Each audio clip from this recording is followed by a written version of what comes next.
बहुत समय पहले एक विद्वान और कुशल ज्योतिषी, उनका नाम सुमंत था, अपनी गहन अंतर्दृष्टि और भविष्यवाणियों के लिए प्रसिद्ध थे। उनका ज्ञान और भविष्य को देखने की क्षमता ने उन्हें राज्य के सबसे आदरणीय व्यक्तियों में से एक बना दिया था। उनकी ख्याति के चर्चे साम्राज्य के कोने कोने में फैल चुके थे, जिससे उन्हें दूर दूर से लोग सलाह लेने आते थे। जब राजा ने सुमंत के बारे में सुना, जिनकी भविष्यवाणियों और ज्ञान के बारे में दूर दूर तक चर्चा थी, उनकी जिज्ञासा जागी। राजा की इच्छा हुई कि वे स्वयं सुमंत से मिलें और अपने तथा अपने राज्य के भविष्य के बारे में जानें। राजा अपने विशाल महल की चमकदमक छोड़ सुमंत के आवास तक जाने का निर्णय लेते हैं। वे अपनी शाही पोशाक के बजाय एक साधारण वेश में अपने घोड़े पर सवार होते हैं, ताकि अपनी पहचान को गुप्त रख सकें और लोगों की नजरों में न आएं। उनके साथ केवल कुछ विश्वासपात्र सहयोगी होते हैं, जो उनकी सुरक्षा की दृष्टि से साथ चलते हैं।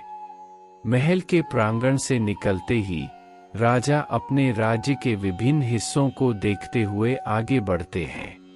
उनकी दृष्टि में बाजार की चहल पहल, बच्चों का खेलना और कारीगरों का काम करते हुए देखकर उनके मन में एक विशेष प्रकार की तृप्ति का अनुभव होता है। राज्य की समृद्धि और शांति को देखकर उनका हृदय गर्व से भर जाता है।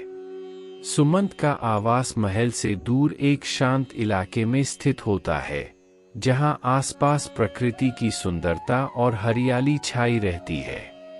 राजा सुमंत के द्वार पर पहुंचकर उनके आवास के साधारण लेकिन सम्मानजनक दर्शन से प्रभावित होते हैं। उनके मन में यह विचार उत्पन्न होता है कि सच्ची विद्वता और ज्ञान वैभव और आडंबर में नहीं, बल्कि सादगी और समर्पण में निहित होती है। जैसे ही राजा सुमंत के आवास के द्वार पर दस्तक देते हैं, उन्हें एक अजीब सी शांति और उत्सुकता का अनुभव होता है। उनके मन में सुमंत से मिलने और उनसे अपने और अपने राज्य के भविष्य के बारे में जानने की उत्कंठा और भी बढ़ जाती है। सुमंत के द्वार पर दस्तक देने के बाद राजा को थोड़ी देर इंतजार करना पड़ता है। अंततः द्वार खुलता है और सुमंत सामने प्रकट होते हैं। उनका आवास सादगी से भरा हुआ होता है, लेकिन उसमें एक विशिष्ट आभा होती है जो उनकी गहरी ज्ञानता और संतुष्टि को दर्शाती है। सुमंत राजा को देखते ही उनकी सच्ची पहचान को पहचान लेते हैं, बिना यह जाहिर किए कि वे राजा के वेशभूषा से धोखा खा गए हों।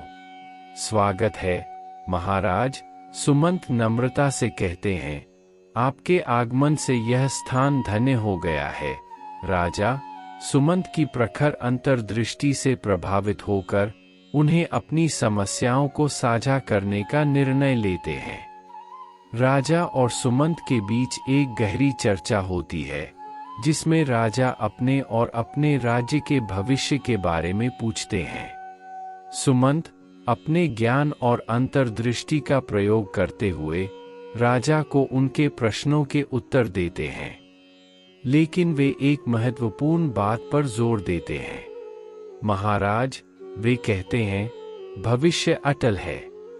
हमारे प्रयासों से हम इसे बेहतर बना सकते हैं, लेकिन भाग्य के लिखे को नहीं बदल सकते। राजा सुमंत की बातों से सहमत होते हुए उनसे आग्रह करते हैं कि वे इसे सिद्ध करने के लिए कुछ करें।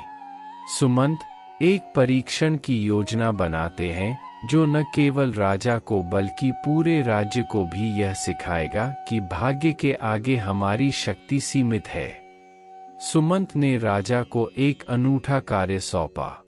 उन्होंने राजा से कहा, महाराज, आपके राज्य के सबसे उत्तम उद्यान में एक विशेष पुष्प उगता है, जिसे दिव्य कमल कहा जाता है। इस पुष्प का जीवन अत्यंत छोटा होता है।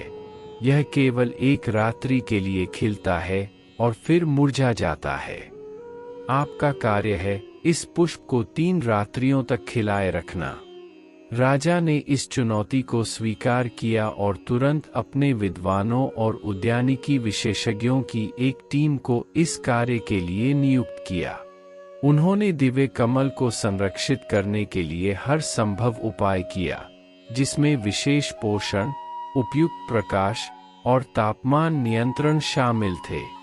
पहली रात दिव्य कमल खिला और उसकी अद्भुत सुंदरता ने सभी को मोहित कर दिया।